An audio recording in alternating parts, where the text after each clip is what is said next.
Namaku Reva.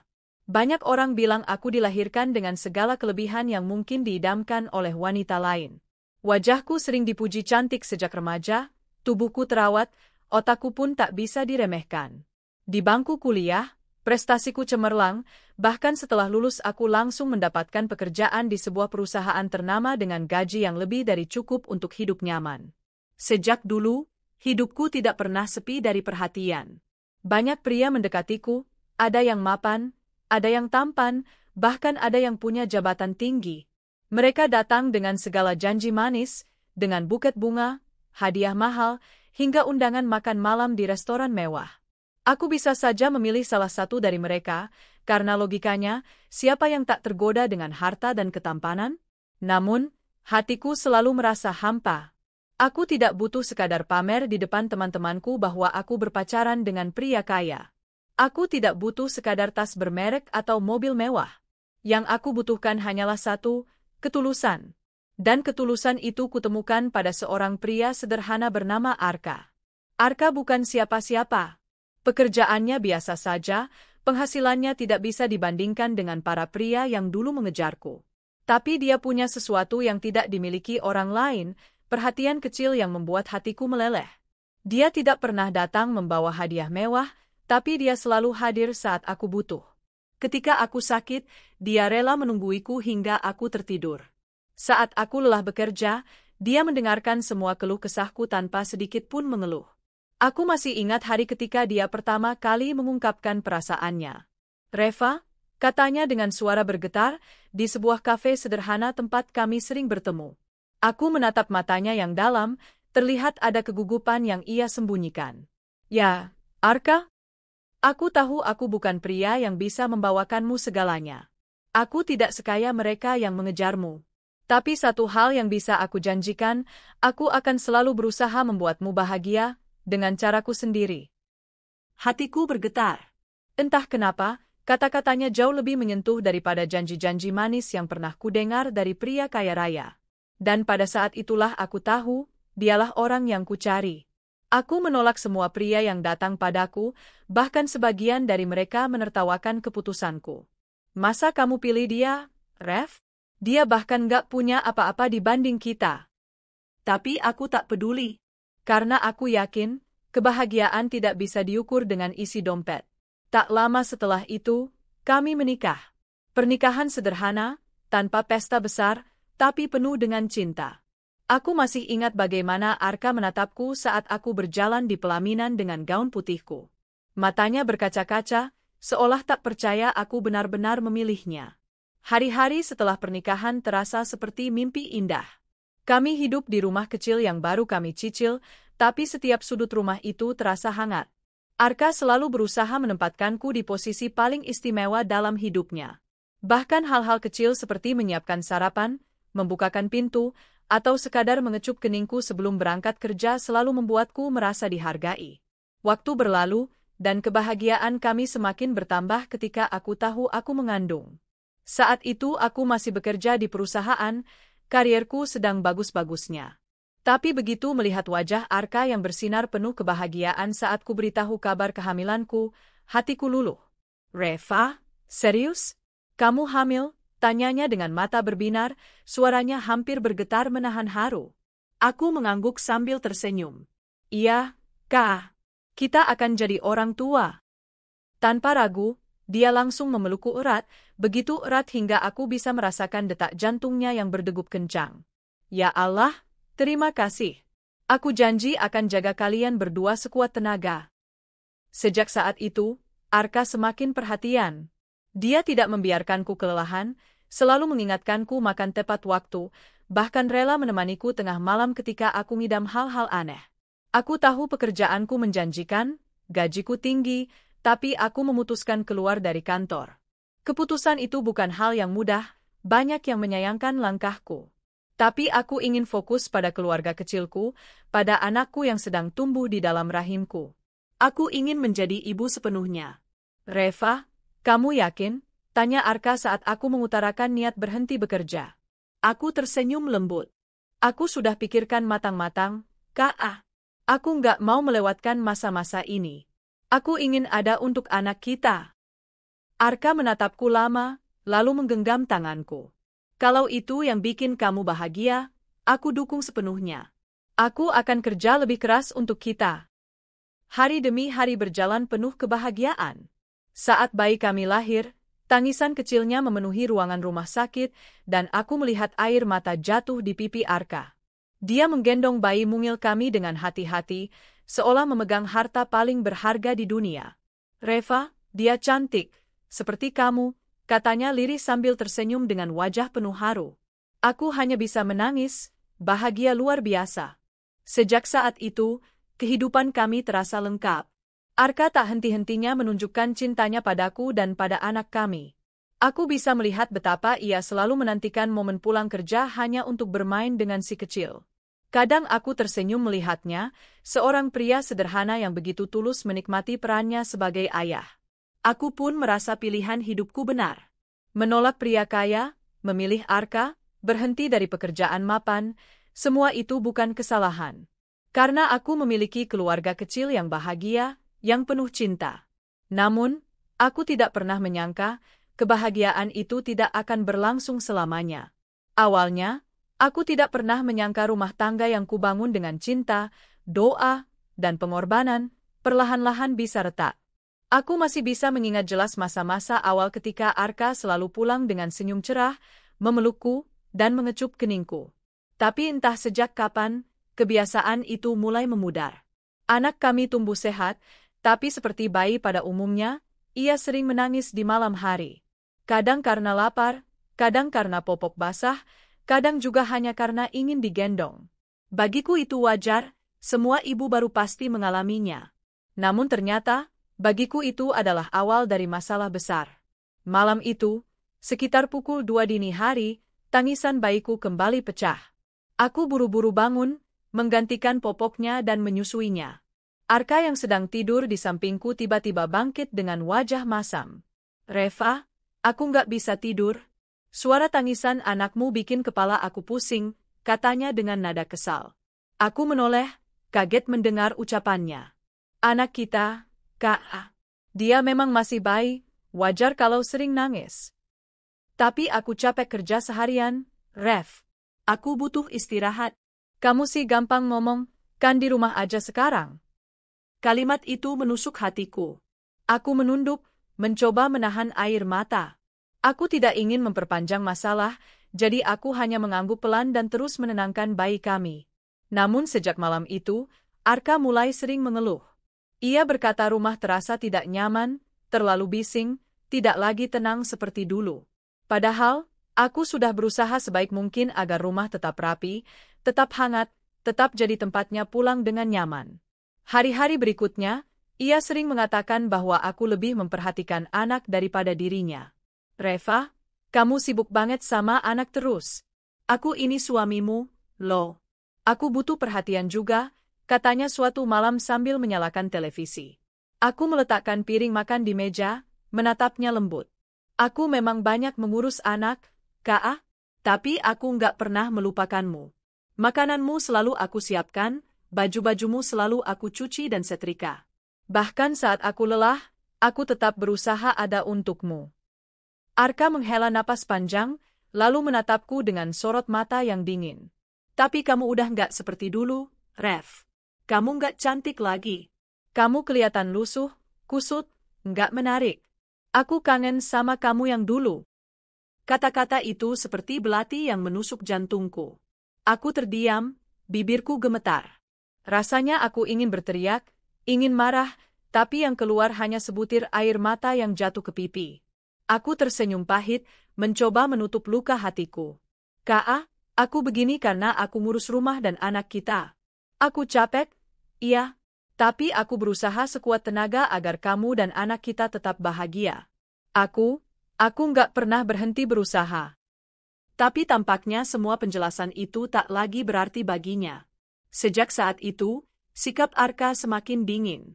Ia jarang menatapku dengan hangat, jarang memelukku, bahkan jarang mengajakku bicara.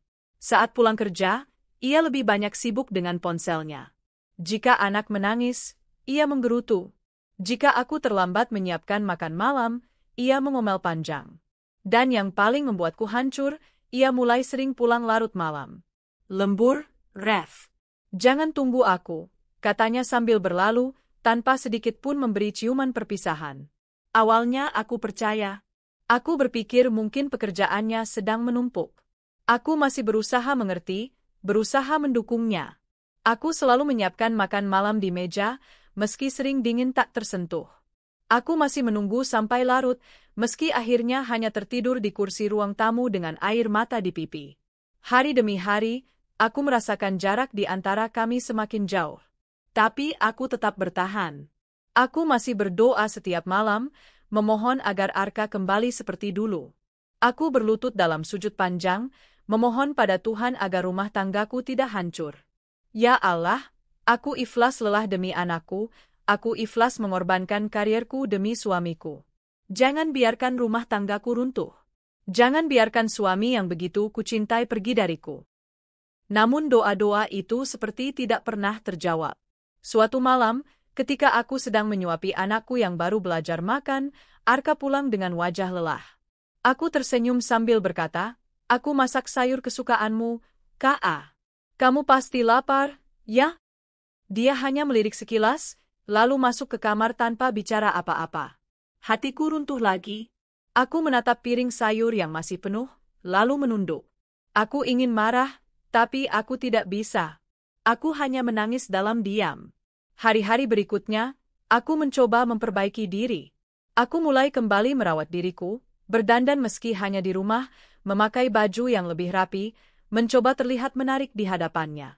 Aku berharap dia melihat usahaku. Namun yang kudapat hanyalah sindiran. "Ngapain sih kamu dandan segala? Kamu mau kemana? Atau kamu mau cari perhatian orang lain?" Aku tercekat. Aku lakukan itu untuknya, tapi dia malah menuduhku yang bukan-bukan. Aku tidak tahu lagi harus bagaimana. Aku sudah memberikan segalanya, waktuku, tenagaku, tubuhku, bahkan karierku. Tapi tetap saja, ia selalu merasa kurang. Malam-malamnya semakin sering dihabiskan di luar rumah. Teleponku sering tak diangkat, pesanku sering tak dibalas. Jika pulang, ia langsung tidur tanpa bicara. Jika aku bertanya, jawabannya selalu sama, "Aku capek. Jangan ribet." Aku mulai curiga, tapi aku menepis pikiran itu. Aku tidak mau menuduh tanpa bukti. Aku masih percaya padanya, meski hatiku sudah berkali-kali disakiti. Namun, di dalam hatiku yang terdalam, aku merasakan sesuatu sudah berubah. Cinta yang dulu begitu hangat, kini digantikan oleh tatapan dingin. Aku yang dulu menjadi prioritas, kini serasa hanya bayangan. Dan aku tidak tahu bahwa semua ini hanyalah awal dari badai besar yang akan menghancurkan rumah tanggaku. Hari itu seharusnya menjadi hari paling indah dalam hidupku. Hari di mana aku dan Arka merayakan ulang tahun pernikahan kami yang kelima. Aku sudah menunggu momen itu berbulan-bulan, menyiapkan sesuatu yang spesial, sesuatu yang bisa kembali menghidupkan api cinta kami yang mulai redup. Sejak pagi aku sudah bangun lebih awal. Aku memandangi wajah Arka yang masih terlelap, lalu membisikkan doa dalam hati. "Ya Allah, semoga hari ini suamiku kembali ingat betapa berharganya aku dan keluarganya." Aku sengaja tidak membangunkannya. Aku turun ke dapur, mulai menyiapkan bahan-bahan. Hari itu aku ingin membuatkan semua makanan kesukaannya. Aku tahu akhir-akhir ini dia dingin, tapi aku berharap, lewat masakan sederhana penuh cinta ini, hatinya bisa sedikit luluh. Aku merebus sup ayam bening kesukaannya, memasak rendang yang dulu selalu ia puji, bahkan membuat kue coklat kecil yang kutata dengan hiasan sederhana berbentuk hati. Tanganku sibuk bekerja, tapi di dalam dadaku ada rasa harap sekaligus cemas. Saat Arka bangun dan bersiap berangkat kerja, aku mendekatinya. "Ka," aku tersenyum, berusaha menahan gugup. "Malam ini jangan pulang larut, ya? Aku sudah siapkan sesuatu untuk kita. Kita rayakan anniversary kita." Arka menatapku sekilas, ekspresinya datar. "Iya." Aku usang. Kata-kata itu singkat, tanpa senyum, tapi aku mencoba percaya. Aku mengangguk penuh semangat, meski hatiku sedikit perih. Sepanjang hari aku sibuk menata ruang makan. Aku mengeluarkan taplak meja putih yang jarang kupakai, menyalakan lilin aromaterapi, bahkan menata bunga mawar segar di vas. Anak kami yang masih kecil ikut kugendong, kuajak bicara seolah ia mengerti. Nak, malam ini kita rayakan hari bahagia Mama dan Papa, ya. Semoga Papa senang. Anakku tersenyum, seakan menyetujui. Menjelang sore, aku berdandan. Aku memilih gaun sederhana berwarna merah marun, warna yang dulu paling Arka sukai. Aku berdiri di depan cermin, menyapukan bedak tipis, memoles lipstik, lalu menatap pantulan diriku. Semoga dia melihat usahaku. Semoga dia ingat betapa aku dulu pernah membuatnya jatuh cinta. Jam menunjukkan pukul 7 malam. Semua sudah siap. Lilin menyala, makanan hangat tersaji, kue coklat berada di tengah meja. Aku menunggu di kursi, menggoyangkan kaki gelisah. Jam 8 malam, Arka belum pulang. Aku menelponnya, tapi nomornya tidak aktif. Mungkin masih di jalan, bisikku, mencoba menenangkan diri. Jam 9 malam, aku kembali mencoba menelpon. Masih tidak aktif. Aku mulai resah. Jam 10 malam, makanan mulai dingin. Aku menyalakan kembali kompor untuk menghangatkannya. Air mataku jatuh, tapi aku cepat-cepat menyekanya. Tidak, jangan menangis. Dia pasti datang. Dia pasti pulang. Jam 11 malam, anakku sudah tertidur di pangkuanku. Aku duduk di ruang makan yang kini terasa dingin, memandangi lilin yang hampir habis. Jam 1 dini hari, Arka masih belum pulang. Aku terlelap di kursi dengan gaun yang masih rapi, make-up yang sudah luntur karena air mata, dan meja makan yang tak tersentuh. Pagi menjelang, aku terbangun dengan tubuh pegal. Aku menoleh ke meja makan, makanan sudah basi. Hatiku mencubit perih. Lalu ponselku bergetar. Sebuah pesan dari temanku masuk. Reva, maaf aku harus kasih tahu. Semalam aku lihat Arka di hotel bersama seorang wanita. Mereka check-in bareng. Aku membeku. Tanganku gemetar memegang ponsel. Dunia seakan runtuh seketika. Nafasku sesak, dadaku terasa dihantam petir. Tidak, ini pasti salah. Arka nggak mungkin begitu. Arka suamiku. Dia nggak mungkin mengkhianatiku di hari ulang tahun pernikahan kami. Tapi pesan itu datang dari sahabatku, orang yang tidak mungkin berbohong. Bahkan ia menyertakan foto buram yang diambil dari kejauhan. Benar. Itu Arka. Dengan seorang wanita yang bergandengan tangan, masuk ke hotel. Aku menutup mulutku dengan kedua tangan, menahan jeritan. Air mata mengalir deras, bahuku bergetar. Malam yang seharusnya penuh cinta, berubah menjadi malam paling kelam dalam hidupku. Anniversary-ku berubah menjadi hari aku mendapatkan kado berupa perselingkuhan. Aku duduk di lantai, memeluk diriku sendiri. Ingatanku melayang ke semua pengorbanan yang pernah kulakukan. Karierku yang kutinggalkan. Tubuhku yang kupaksa kuat demi melahirkan anak kami. Malam-malam panjang yang kuhabiskan merawat anak tanpa keluhan. Semua itu ternyata tak berarti baginya. Jadi ini alasannya kenapa dia dingin? Jadi ini alasannya kenapa dia sering pulang larut, bilang lembur? Aku menangis sampai suaraku habis. Dadaku terasa kosong. Aku ingin marah, ingin menghancurkan semua yang ada di hadapanku. Tapi aku terlalu lemah. Yang bisa kulakukan hanya menangis dan bertanya dalam hati, kenapa harus aku? Keesokan harinya, Arka pulang. Dengan senyuman tipis di wajahnya, seakan tak terjadi apa-apa. Aku melihatnya masuk rumah, dan hatiku bergetar hebat. Ada campuran marah, benci, cinta, dan luka di dadaku. Aku berdiri di ruang tamu, menatapnya. "Kak, kamu di mana semalam?" tanyaku dengan suara bergetar. Arka mengangkat alis, lalu duduk santai. "Aku ada kerjaan." "Kenapa?" Aku menggenggam ponselku, menunjukkannya. "Jangan bohong. Aku tahu kamu di hotel sama wanita lain." Dia menatapku, lalu tersenyum miring. Senyum yang membuat hatiku semakin hancur. "Kalau iya, kenapa? Kamu udah berubah, Rev. Kamu bukan wanita yang aku cintai dulu. Aku bosan sama kamu." Aku mundur selangkah, tubuhku gemetar. "Kak, aku rela ninggalin pekerjaanku buat kamu. Aku lahirin anak kita, aku rawat rumah ini. Apa semua itu nggak ada artinya buat kamu?" Arka berdiri, menatapku tajam. "Kamu pikir itu cukup? Kamu nggak cantik lagi. Kamu nggak menarik. Aku butuh sesuatu yang baru. Dan aku udah nemuin itu di dia. Aku menangis, jatuh berlutut. Tolong, Kak, jangan hancurin keluarga ini. Jangan hancurin anak kita. Aku bisa berubah, aku bisa perbaiki diri. Jangan tinggalkan aku. Tapi Arka hanya menatapku dingin, lalu berjalan menuju kamar. Meninggalkanku yang menangis terisak di ruang tamu. Malam anniversary yang kuharapkan menjadi pengikat cinta, justru menjadi malam yang membuka semua kebusukan. Malam yang membuatku sadar, cinta yang kubangun dengan seluruh hidupku ternyata hanya dianggap sia-sia. Dan itu baru awal dari kehancuran besar yang akan lebih menyakitkan. Pagi itu, setelah malam anniversary yang hancur, aku masih duduk di ruang tamu. Mataku sembab karena menangis semalaman, wajahku pucat, tubuhku lemah. Aku masih sulit percaya bahwa Arka, pria yang dulu kupilih dengan hati tulus, benar-benar tega mengkhianatiku. Ketika suara pintu berderit, aku tahu dia pulang. Arka melangkah masuk dengan santai, seperti seorang pria yang baru saja pulang dari perjalanan biasa. Tidak ada rasa bersalah di wajahnya.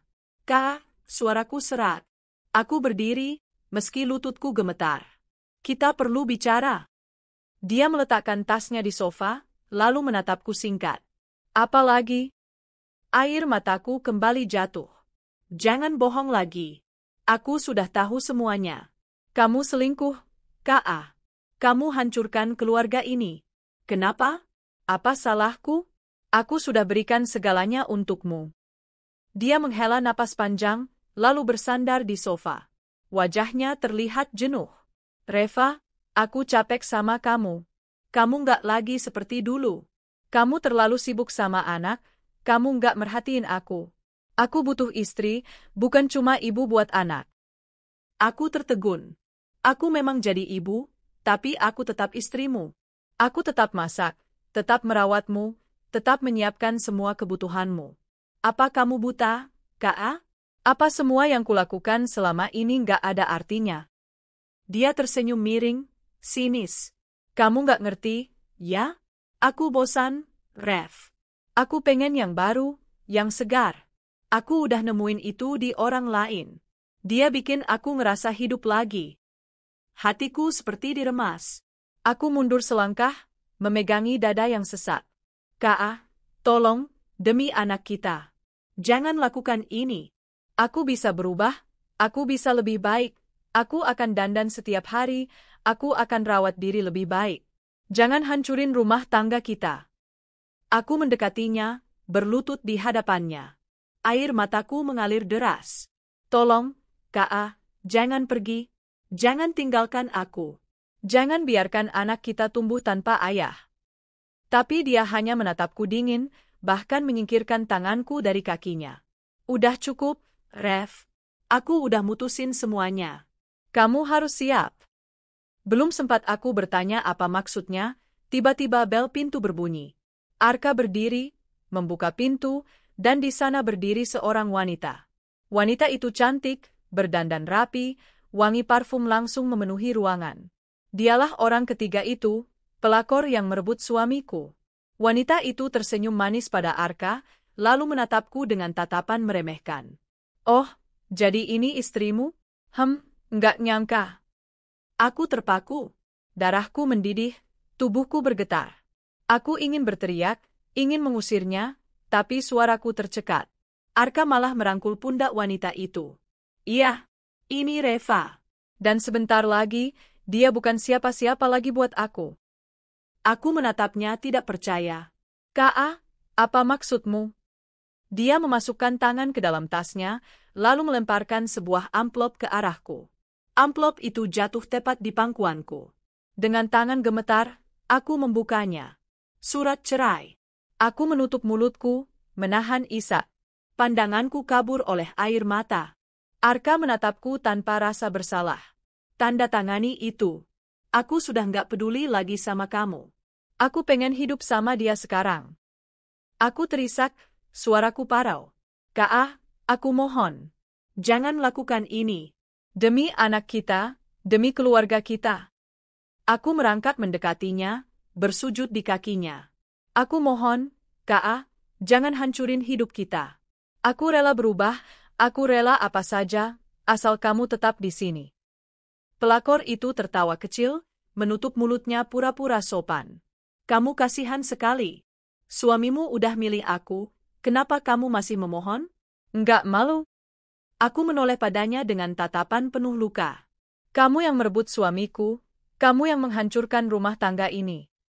Dia hanya mengangkat alis, tersenyum sinis. Kalau dia betah sama kamu, mana mungkin dia lari ke aku? Hatiku hancur. Aku menatap Arka sekali lagi, berharap ada secercah rasa yang tersisa. Tapi tatapannya tetap dingin. Aku udah bilang, Ref, aku nggak peduli lagi sama kamu, atau bahkan sama anakmu. Aku udah punya hidup baru. Kalimat itu menusuk jantungku lebih dalam daripada 1000 belati. Bahkan anaknya sendiri dia sebut anakmu, bukan anak kita. Aku menangis keras, terisak sampai tubuhku bergetar hebat. Kak, tega banget kamu, tega ninggalin anakmu yang masih kecil. Dia butuh kamu, Kak. Dia butuh ayahnya. Tapi Arka berbalik, menggenggam tangan selingkuhannya. Aku nggak peduli. Kamu yang urus anak itu sendiri. Aku nggak mau lagi terikat. Wanita itu tersenyum puas, lalu menempelkan tubuhnya pada Arka. Mereka tampak seperti pasangan baru yang dimabuk cinta, sementara aku jatuh tersungkur di lantai, menggenggam surat cerai yang basah oleh air mata. Mulai sekarang, jangan ganggu aku lagi, kata Arka dingin. Kalau kamu masih ada di rumah ini sampai besok, aku yang bakal usir kamu. Aku menoleh dengan mata bengkak.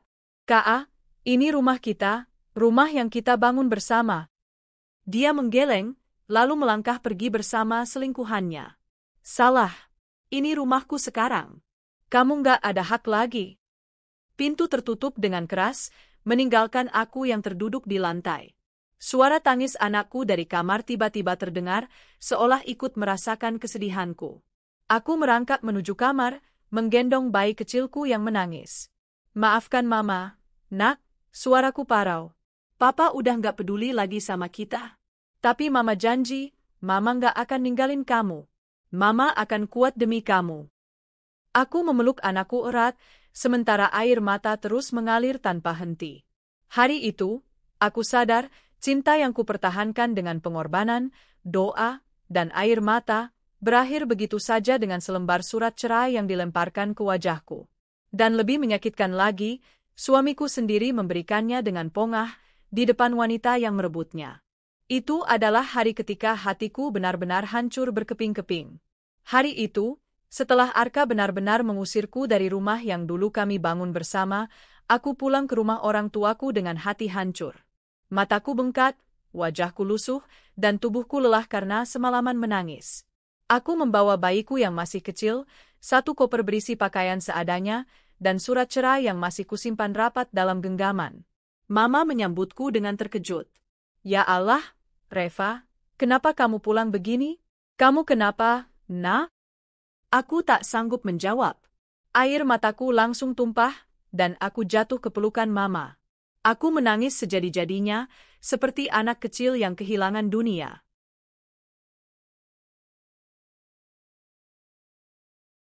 Papa keluar dari kamar, menatapku dengan wajah prihatin. Reva, ada apa ini? Mama menoleh pada Papa dengan mata berkaca-kaca, lalu memelukku lebih erat. Pat, kayaknya Arka udah nyakitin Reva. Aku hanya bisa terisak, tidak sanggup bercerita panjang. Tapi dari wajahku, dari tubuhku yang bergetar, orang tuaku tahu, sesuatu yang besar sudah terjadi. Hari-hari pertama di rumah orang tuaku adalah hari-hari terberat dalam hidupku. Aku merasa hampa, patah, dan tak berguna. Setiap malam aku menangis sambil memeluk bayiku, menatap wajah polosnya yang tidur nyenyak tanpa tahu bahwa keluarganya telah hancur. Aku sering menyalahkan diri sendiri. Apa aku istri yang buruk? Apa aku tidak cukup cantik? Tidak cukup baik? Namun setiap kali pikiranku kacau, Mama selalu menguatkanku. Reva, jangan salahkan dirimu. Arka yang salah. Kamu sudah lakukan yang terbaik. Kalau dia masih tega mengkhianatimu, berarti dia yang tidak pantas. Aku mencoba percaya, tapi rasa sakit itu begitu dalam. Waktu berjalan, Perlahan aku sadar bahwa aku tidak bisa terus terpuruk. Aku punya seorang anak yang harus kuhidupi, yang harus kubesarkan dengan penuh kasih sayang. Aku memutuskan kembali bekerja. Dengan ijazahku, aku melamar ke beberapa perusahaan. Rasanya berat harus memulai lagi dari nol, apalagi dengan status sebagai ibu tunggal. Tapi aku tidak punya pilihan. Suatu hari, aku mendapat panggilan wawancara dari sebuah perusahaan besar. Aku gugup, tapi juga bersemangat. Ketika aku masuk ke ruang wawancara, di sana duduk seorang pria dengan wajah tegas tapi ramah. Dialah Rangga, direktur perusahaan itu. "Apa benar kamu Reva?" tanyanya sambil menatap CV-ku. Aku mengangguk sopan. "Iya, Pak. Saya Reva." Dia membaca dengan seksama. "Pengalamanmu bagus. Latar belakang pendidikanmu juga kuat. Tapi aku ingin tahu, apa motivasimu bekerja di sini?" Aku menunduk sejenak, lalu menatapnya dengan mata yang berkaca-kaca.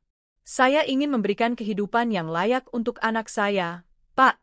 Saya ingin berdiri di atas kaki sendiri, membuktikan bahwa saya bisa kuat meski ditinggalkan." Rangga menatapku lama, seolah menilai bukan hanya kata-kataku, tapi juga luka di baliknya. Lalu dia tersenyum tipis. "Jawabanmu jujur. Itu yang kubutuhkan di perusahaan ini. Orang yang bekerja bukan hanya untuk uang, tapi karena tanggung jawab." Hari itu juga, aku diterima bekerja. Hari-hari pertama di kantor terasa canggung. Aku harus membiasakan diri kembali dengan rutinitas, dengan pekerjaan yang menuntut banyak energi. Tapi perlahan, aku mulai terbiasa. Rangga ternyata bukan tipe bos yang kaku. Dia tegas, tapi adil. Dia memperhatikan detail pekerjaan, tapi juga memperhatikan kesejahteraan karyawannya. Yang mengejutkan, dia sering memperhatikanku. "Reva, kamu sudah makan siang?" tanyanya suatu hari. Aku mengangguk cepat. "Sudah, Pak." Dia tersenyum. "Jangan terlalu memaksakan diri. Kamu harus jaga kesehatan, apalagi kamu ibu tunggal. Anakmu butuh kamu." Aku terdiam. Jarang sekali ada atasan yang begitu peduli. Aku merasa dihargai, bukan hanya sebagai karyawan, tapi juga sebagai manusia. Waktu terus berjalan. Setiap hari aku semakin fokus pada pekerjaanku, dan setiap malam aku pulang untuk memeluk anakku. Hidupku memang sederhana, tapi aku merasa lebih tenang daripada saat masih bersama Arka. Di kantor, Rangga semakin sering berbicara denganku, bukan hanya soal pekerjaan, tapi juga hal-hal pribadi. Dia pernah bertanya tentang anakku, tentang kehidupanku, bahkan sesekali memberi saran. "Reva, kamu wanita kuat," katanya suatu sore. "Aku salut sama kamu. Kamu bisa berdiri lagi setelah jatuh sehancur itu." Aku hanya tersenyum kecil. "Saya cuma melakukan apa yang harus saya lakukan, Pak. Kalau bukan saya, siapa lagi yang akan jaga anak saya?" Dia menatapku lama, lalu berkata pelan, "Kadang, Tuhan hancurkan sesuatu, supaya kita bisa membangun sesuatu yang lebih baik." Kalimat itu menusuk hatiku, tapi dengan cara yang lembut. Hari demi hari, hubungan kami semakin dekat. Rangga bukan hanya atasan, tapi juga sahabat, tempatku bercerita ketika aku lelah. Dia tidak pernah menghakimi, tidak pernah merendahkan. Justru dia selalu menguatkan. Suatu malam, ketika lembur di kantor, aku merasa sangat lelah. Rangga mendekat, lalu berkata, "Pulanglah. Aku antar kamu. Anakku pasti menunggu ibunya di rumah." Aku ingin menolak, tapi tatapannya begitu tulus. Akhirnya aku mengangguk. Dalam perjalanan pulang, suasana hening. Lalu tiba-tiba dia berkata, "Reva, aku tahu ini mungkin terlalu cepat, tapi aku ingin jujur. Aku mengagumimu. Bukan hanya sebagai karyawan, tapi sebagai wanita. Aku tahu kamu terluka, tapi aku ingin kamu tahu, masih ada pria yang bisa mencintaimu tanpa syarat." Aku tertegun. Hatiku bergetar. Aku tidak menyangka, setelah semua luka, ada pria yang melihatku dengan cara seperti itu. Aku menunduk, menahan air mata. "Pat, saya masih takut. Saya masih belum siap." Dia tersenyum lembut. "Aku tidak memaksa. Aku akan menunggu. Yang penting kamu tahu, kamu berharga, kamu pantas dicintai lagi." Waktu berlalu, Rangga semakin dekat dengan anakku. Dia sering mengajakku keluar bersama, dan selalu menyempatkan diri bermain dengan bayiku. Anak kecilku tertawa lepas setiap kali bersama Rangga, seolah merasakan ketulusan yang dia bawa. Perlahan, hatiku yang hancur mulai terisi lagi.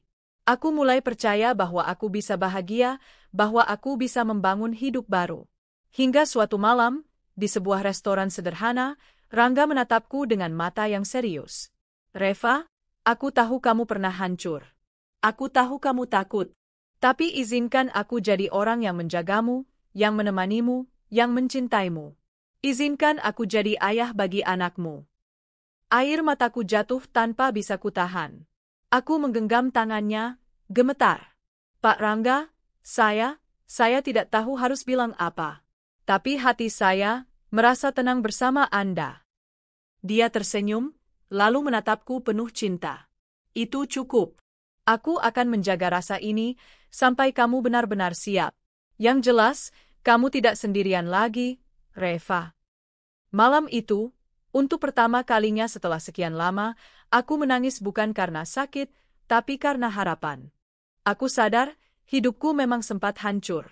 Tapi di balik kehancuran itu, Tuhan menghadirkan seseorang yang benar-benar tulus, yang melihatku bukan sebagai wanita gagal, tapi sebagai wanita kuat yang layak dicintai.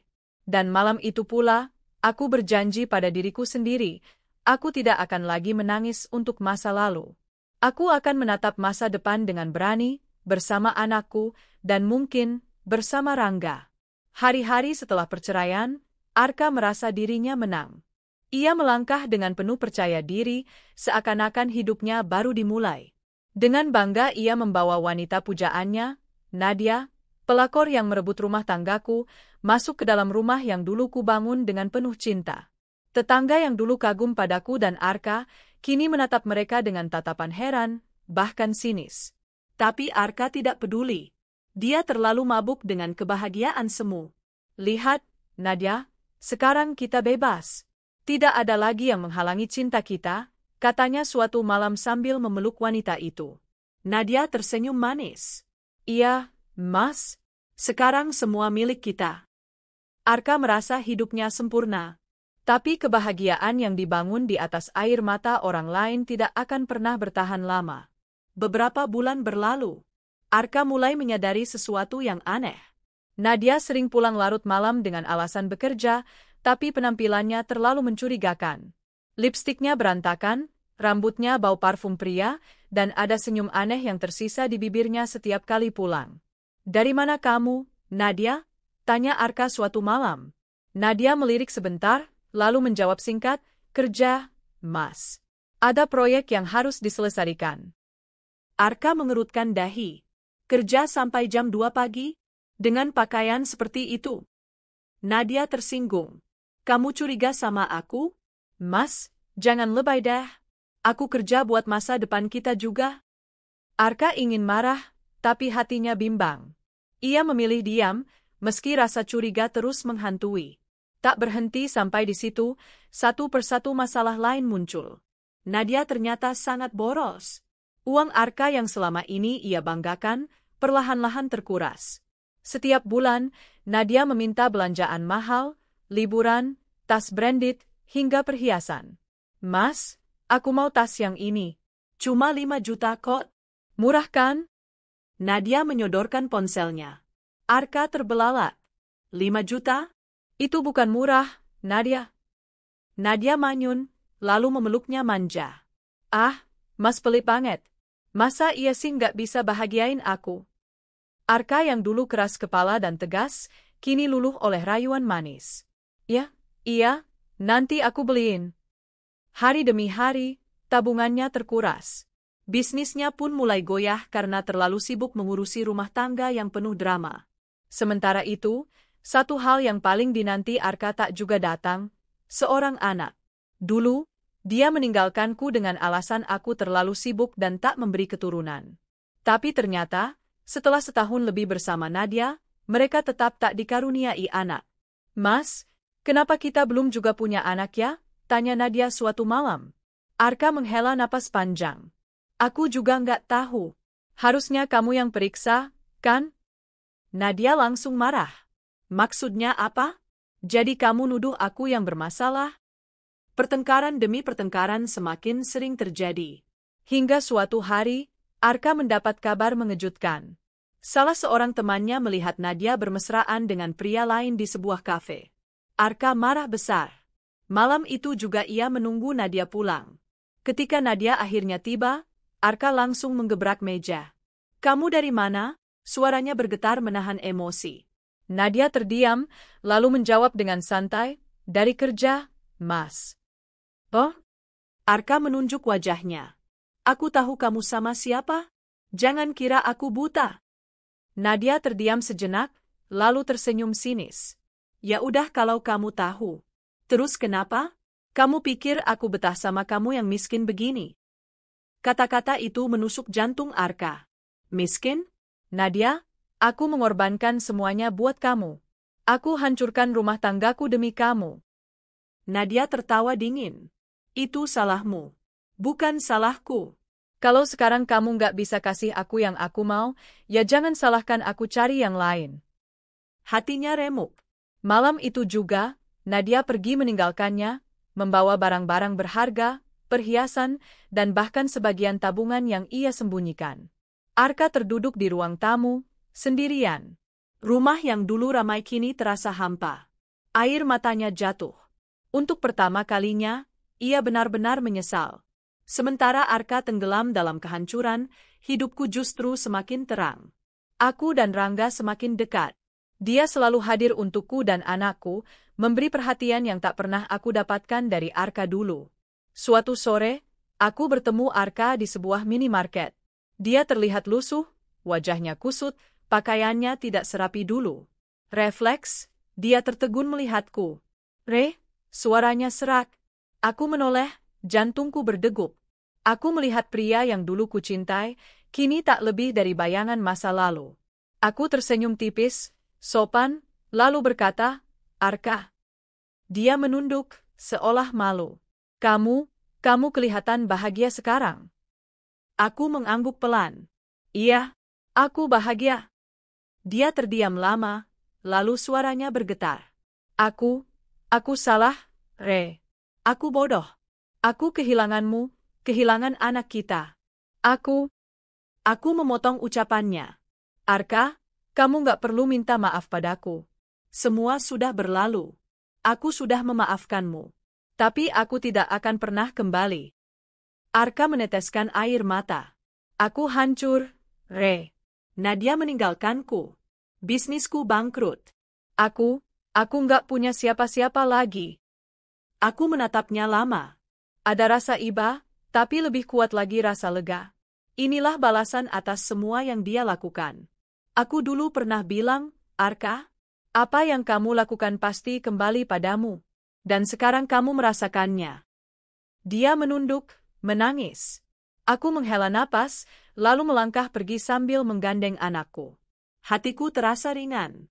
Bukan karena aku bahagia melihat penderitaannya, tapi karena aku sadar, aku sudah benar-benar bebas dari masa lalu. Malam itu, ketika aku merenung di kamar, Rangga menghampiriku. "Kamu kenapa?" "Kelihatan sedih," tanyanya lembut. Aku menatapnya, lalu tersenyum kecil. "Aku ketemu Arka tadi. Dia hancur sekarang." Rangga mengusap kepalaku pelan. "Karma itu nyata, Reva. Apa yang ditanam orang, itu yang dia tuai. Dan kamu sudah menanam ketulusan. Maka yang kamu dapat sekarang adalah kebahagiaan." Air mataku menetes, tapi kali ini bukan air mata duka, melainkan kelegaan. Aku menggenggam tangan Rangga erat-erat. "Terima kasih sudah selalu ada. Aku beruntung punya kamu." Dia tersenyum hangat. "Dan aku beruntung bisa mencintaimu." Hari-hari berikutnya, Arka semakin terpuruk. Ia benar-benar jatuh miskin, terlilit hutang, dan ditinggalkan semua orang. Bahkan keluarganya sendiri merasa kecewa dan enggan menolongnya. Sementara aku, bersama Rangga dan anakku, melangkah ke babak baru yang penuh harapan. Aku sadar, hidup ini memang adil. Bukan aku yang harus membalas dendam, tapi kehidupan sendiri yang menunjukkan siapa yang benar, siapa yang salah. Arka kini hanyalah bayangan masa lalu. Aku tidak lagi membencinya, tidak lagi merindukannya. Yang ada hanya rasa lega, karena aku berhasil bangkit dan menemukan kebahagiaan sejati. Dan pada akhirnya, aku tahu, karma bukanlah tentang membalas, tapi tentang bagaimana Tuhan menunjukkan kebenaran di waktu yang tepat. Mentari pagi menyapu lembut jendela rumahku. Aku membuka mata dengan senyum yang sudah lama tak pernah kusadari bisa semurni ini. Suara tawa anakku terdengar dari ruang tengah, bercampur dengan suara Rangga yang sedang bercanda dengannya. Aku bangkit, melangkah pelan, dan berdiri di ambang pintu. Pemandangan itu membuat hatiku hangat. Rangga duduk bersila di lantai, bermain balok warna-warni bersama putraku. Wajahnya cerah, matanya berbinar penuh kesabaran. Saat menyadari aku memperhatikan mereka, Rangga menoleh dan tersenyum. Senyum yang begitu tulus, yang mampu meruntuhkan semua dinding yang dulu kubangun untuk melindungi hatiku. "Selamat pagi, Mama cantik," katanya dengan nada menggoda. Aku terkekeh pelan. "Selamat pagi juga." Anakku segera berlari ke arahku, memeluk erat pinggangku. "Mama, Papa Rangga bikin menara tinggi banget." Aku menunduk, mencium kepalanya. Kata, "Papa," yang keluar dari mulutnya membuat dadaku terasa sesak bahagia. Hari-hari bersama Rangga terasa begitu berbeda. Tidak ada lagi tangisan diam-diam di malam hari, tidak ada lagi rasa takut ditinggalkan. Dia hadir sepenuhnya, bukan hanya dengan janji, tapi dengan tindakan nyata. "Reva, aku serius sama kamu. Aku ingin kita melangkah lebih jauh," katanya suatu sore di taman, saat kami duduk di bangku sambil mengawasi anakku bermain perosotan. Aku menoleh, menatap wajahnya yang begitu tenang. "Maksud kamu?" Dia meraih tanganku, menggenggamnya erat. "Aku ingin menikah denganmu. Aku ingin resmi menjadi bagian dari hidupmu dan menjadi ayah yang sah untuk anakmu." Mataku memanas. Air mata yang kutahan akhirnya menetes. Bukan karena sedih, tapi karena terharu. Setelah semua luka yang kulalui, Tuhan menghadirkan seseorang yang begitu sabar dan tulus. Aku mengangguk pelan. "Iya, Rangga. Aku mau." Persiapan pernikahan dimulai. Tidak megah, tidak berlebihan, tapi penuh makna. Aku memilih tema sederhana dengan nuansa putih dan hijau, melambangkan kesucian dan awal yang baru. Di setiap prosesnya, Rangga selalu terlibat. Dia tidak membebankan semua padaku, melainkan bergandengan tangan mengurus semuanya bersama. "Kamu mau gaun model apa?" tanyanya sambil membuka katalog. Aku tersenyum geli. "Kamu beneran peduli soal gaun?" Dia tertawa. "Tentu saja. Aku ingin kamu jadi pengantin paling cantik di mataku." Aku terkekeh, lalu menatapnya penuh cinta. "Kalau begitu, gaun apapun aku pakai, kamu tetap akan melihatku cantik, kan?" Rangga menatapku lama, lalu mengangguk. "Selalu." Hari itu akhirnya tiba. Aku berdiri di depan cermin, mengenakan gaun putih sederhana namun anggun. Rambutku disanggul rapi, dihiasi bunga kecil yang segar. Wajahku dipoles tipis, cukup untuk memancarkan kebahagiaan yang kurasakan. Di luar ruangan, musik lembut mengalun. Tamu-tamu mulai berdatangan. Mereka bukan orang banyak, hanya keluarga dekat dan sahabat yang benar-benar mendukung. Ketika aku melangkah ke pelaminan, semua mata tertuju padaku. Tapi mataku hanya mencari satu sosok, Rangga. Dia berdiri tegap, mengenakan setelan jas abu-abu yang membuatnya tampak semakin gagah. Tatapannya terpaku padaku, penuh cinta dan haru. Langkahku terasa ringan. Seakan-akan semua luka masa lalu benar-benar hilang. Saat akhirnya aku berdiri di sampingnya, dia meraih tanganku dengan gemetar. "Kamu cantik sekali, Reva," bisiknya. Aku tersenyum sambil menahan air mata. "Dan kamu adalah jawabanku." Ijab kabul berlangsung khidmat. Dengan satu tarikan napas panjang, Rangga mengucapkan janji suci. Dan ketika kata, "sah," menggema dari para saksi, dadaku seakan meledak oleh kebahagiaan. Aku resmi menjadi istrinya. Dia resmi menjadi suamiku. Air mata mengalir deras saat aku menunduk, bersyukur dalam hati. "Ya Allah, Engkau memang tidak pernah meninggalkan hamba Mu. Setelah semua kepahitan, Engkau gantikan dengan manisnya kebahagiaan." Pesta sederhana itu dipenuhi tawa. Anak-anakku, ya. Kini aku merasa anakku juga anaknya, berlari-lari kecil di sekitar taman, tertawa bahagia. Sahabatku, Dinda, mendekat dan memelukku erat. Reva, aku ikut bahagia. Kamu akhirnya menemukan orang yang benar-benar pantas buat kamu. Aku tersenyum sambil menahan tangis. Iya, Din. Akhirnya aku pulang.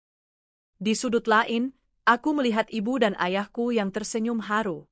Mereka dulu saksi penderitaanku, dan kini mereka juga saksi kebangkitanku. Malam pertama setelah pernikahan itu bukan sekadar tentang cinta fisik. Lebih dari itu, malam itu penuh percakapan dari hati ke hati. Kami duduk berdua di balkon, ditemani cahaya bulan. Reva, Rangga berkata pelan, aku tahu perjalananmu panjang dan penuh luka. Tapi aku berjanji, aku akan menjaga hatimu seumur hidupku. Aku menatapnya, lalu bersandar di bahunya. Aku tidak minta banyak, Rangga. Aku hanya ingin rumah yang damai, penuh kasih. Tidak ada lagi air mata. Dia mengecup keningku lembut. Itu janji yang akan kutepati. Hari-hari setelahnya semakin indah. Aku belajar mencintai lagi, bukan dengan rasa takut, tapi dengan rasa syukur. Anakku kini punya sosok ayah yang selalu ada. Setiap kali dia memanggil Rangga, Papa, aku merasa hatiku semakin utuh. Papa, ayo main bola, teriaknya suatu sore. Rangga langsung melepas jas kerjanya, berlari kecil, dan bermain dengan riang. Aku menonton dari teras, tersenyum sambil menahan air mata haru. Inilah kebahagiaan yang dulu kupikir tidak mungkin kualami lagi. Namun kebahagiaan ini bukan berarti aku lupa pada masa lalu. Tidak. Aku tetap mengingat semua luka, tapi bukan untuk menyesal, melainkan sebagai pelajaran. Jika dulu aku hancur karena dikhianati, kini aku belajar bahwa kebahagiaan sejati lahir ketika kita berani melepaskan. Arka mungkin pernah menjadi bagian hidupku, tapi dia juga alasan aku menemukan kekuatan untuk bangkit. Tanpa pengkhianatan itu, aku mungkin tidak akan pernah bertemu Rangga, tidak akan pernah merasakan cinta yang sejati. Suatu hari, aku dan Rangga duduk di teras rumah sambil minum teh hangat. Angin sore berhembus lembut. Aku sering mikir, Rangga, kalau aku dulu nggak dikhianati, mungkin aku nggak akan ketemu kamu, kataku pelan. Dia menoleh, lalu tersenyum lembut. Mungkin benar. Tapi aku percaya, semua sudah diatur dengan cara terbaik. Tuhan tahu kapan waktu yang tepat untuk mempertemukan kita. Aku mengangguk. Iya. Aku sekarang percaya, semua yang terjadi pasti ada alasannya. Dia meraih tanganku, menggenggamnya hangat. Dan alasan itu membawamu padaku. Aku menunduk, tersenyum sambil menahan air mata. Aku bersyukur, Rangga. Aku benar-benar bersyukur. Kini, hidupku bukan lagi tentang dendam atau luka. Hidupku adalah tentang membangun masa depan bersama orang-orang yang benar-benar mencintaiku. Setiap pagi aku bangun dengan senyum, setiap malam aku tidur dengan hati damai. Aku akhirnya menemukan rumah yang kucari. Bukan rumah yang megah, bukan rumah yang penuh harta, tapi rumah yang di dalamnya ada cinta, tawa, dan doa. Dan aku tahu, selama aku bersama Rangga, aku tidak akan pernah merasa sendirian lagi. Waktu berjalan begitu cepat. Rasanya baru kemarin aku berada di titik paling gelap dalam hidupku, ditinggalkan, dikhianati, dihancurkan oleh orang yang paling kupercaya. Namun kini, aku berdiri di tempat yang sama sekali berbeda. Aku menatap cermin di kamar. Wajahku tampak lebih tenang, lebih matang. Ada garis-garis tipis yang muncul di sudut mata karena sering tersenyum. Dan di balik senyum itu, ada cerita panjang yang tak semua orang tahu. Kadang aku bertanya pada diri sendiri, bagaimana mungkin aku bisa bertahan? Jawabannya hanya satu, karena aku memilih untuk tidak menyerah. Hidup bersama Rangga membuatku benar-benar mengerti arti kata rumah. Bukan bangunan indah dengan perabot mewah, melainkan hati yang selalu menerima tanpa syarat. Rumah adalah ketika aku pulang dari hari yang melelahkan, dan ada seseorang yang menyambutku dengan senyum. Rumah adalah ketika aku menangis tanpa alasan, dan ada bahu yang selalu siap menjadi sandaran. Rumah adalah ketika anakku memanggil, Mama, Papa, dan aku tahu, keluargaku kini lengkap. Pernikahan kami bukan tanpa masalah. Kami juga sesekali berselisih, berbeda pendapat, bahkan berdebat kecil. Tapi yang membedakannya adalah bagaimana kami memilih untuk menyelesaikannya. Tidak ada lagi ego yang meruntuhkan, tidak ada lagi kebisuan yang menyakitkan. Kami belajar untuk mendengar, untuk mengalah, dan untuk saling menguatkan. Masa laluku masih sering datang dalam mimpi. Kadang aku terbangun tengah malam, mengingat bagaimana aku pernah dikhianati, bagaimana hatiku porak-poranda. Tapi ketika aku menoleh, aku melihat Rangga tidur di sampingku, wajahnya tenang, tangannya menggenggamku erat bahkan dalam tidur. Saat itu aku sadar, luka itu mungkin akan selalu menjadi bagian dari diriku, tapi kini aku punya obatnya. Cinta yang tulus, sabar, dan setia. Satu hal yang kupelajari dari perjalanan panjang ini adalah bahwa tidak ada penderitaan yang sia-sia. Semua rasa sakit, air mata, dan pengkhianatan yang kualami dulu adalah jalan menuju kebahagiaan yang lebih besar. Jika aku tidak pernah dikhianati, mungkin aku tidak akan pernah menemukan kekuatan dalam diriku sendiri. Jika aku tidak pernah ditinggalkan, mungkin aku tidak akan pernah belajar arti kesabaran dan keberanian. Dan jika aku tidak pernah hancur, mungkin aku tidak akan pernah bertemu Rangga. Aku kini percaya bahwa setiap luka adalah jembatan menuju takdir yang lebih baik. Suatu sore, aku duduk di taman rumah bersama Rangga. Anak kami berlari-lari kecil, tertawa riang sambil mengejar kupu-kupu. Aku menatap mereka, lalu menarik napas panjang. Rangga, aku memanggilnya pelan. Dia menoleh, menatapku dengan mata hangat itu. Aku ingin bilang terima kasih. Dia mengerutkan dahi. Untuk apa? Untuk datang di hidupku, untuk sabar menghadapi semua luka yang kubawa, untuk tidak menyerah padaku. Rangga tersenyum, lalu meraih tanganku. Reva, jangan berterima kasih padaku. Aku justru yang harus berterima kasih. Karena kamu mau memberi aku kesempatan. Karena kamu percaya padaku. Aku menunduk, air mata menetes tanpa bisa kutahan.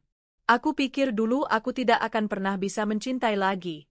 Tapi kamu membuatku salah. Kamu membuatku percaya lagi. Dia mengusap air mataku lembut. Itu karena hatimu memang pantas untuk dicintai. Kamu hanya perlu orang yang tepat. Hari-hari terus berjalan. Pernikahan kami bertambah usia, dan cinta kami semakin matang. Aku mulai menulis kembali, sesuatu yang dulu kutinggalkan karena terlalu sibuk dengan luka. Tapi kini, menulis menjadi caraku merayakan hidup.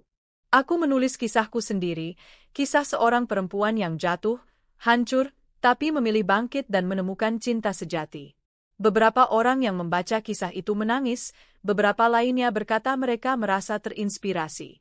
Dan saat itulah aku sadar, lukaku tidak hanya sembuh, tapi juga bisa menjadi obat bagi orang lain. Aku tidak membenci masa laluku lagi. Aku bahkan tidak membenci orang-orang yang pernah melukaiku. Dulu aku hidup dalam amarah dan dendam, tapi sekarang aku memilih untuk melepaskan. Karena aku sadar, dendam hanya akan membuatku terikat pada masa lalu. Arka, mertuaku, semua yang dulu menghancurkan hidupku, biarlah mereka menjadi bagian dari bab lama yang sudah kututup. Mereka bukan lagi pusat dari hidupku. Aku sudah berjalan terlalu jauh untuk menoleh ke belakang. Kini, aku hanya ingin fokus pada masa depan. Pada keluarga kecilku. Pada cinta yang kutemukan. Di ulang tahunku yang ke-35, Rangga memberiku hadiah sederhana, sebuah buku catatan dengan sampul kulit coklat. Apa ini? Tanyaku sambil membukanya. Buku kosong untuk kamu isi dengan cerita baru, jawabnya. Aku tersenyum, menatapnya dengan mata berkaca-kaca. Cerita baru, ya? Dia mengangguk. Iya, karena hidup kita masih panjang. Dan aku ingin setiap halamannya kita isi bersama. Aku memeluknya erat. Aku mencintaimu, Rangga. Aku juga mencintaimu, Reva. Selalu. Epilog ini bukan tentang akhir, melainkan tentang awal yang baru. Aku belajar bahwa kebahagiaan sejati bukan datang dari orang lain, tapi dari keberanian kita untuk melepaskan yang menyakitkan dan membuka hati untuk hal yang lebih indah. Aku pernah jatuh. Aku pernah hancur. Tapi aku juga pernah bangkit, dan kini aku berdiri lebih kuat dari sebelumnya. Dan di sampingku ada Rangga, Pria yang dengan sabar menunggu sampai aku siap membuka hati. Bersamanya, aku menemukan arti rumah yang sesungguhnya. Rumah yang tidak akan pernah lagi hancur karena dibangun di atas cinta, kesabaran, dan doa. Kini aku tidak takut lagi pada masa depan. Karena aku tahu, apapun yang terjadi, aku tidak sendiri. Aku punya keluarga kecilku, aku punya cinta yang nyata. Dan untuk pertama kalinya dalam hidupku, aku benar-benar merasa damai. Aku akhirnya pulang.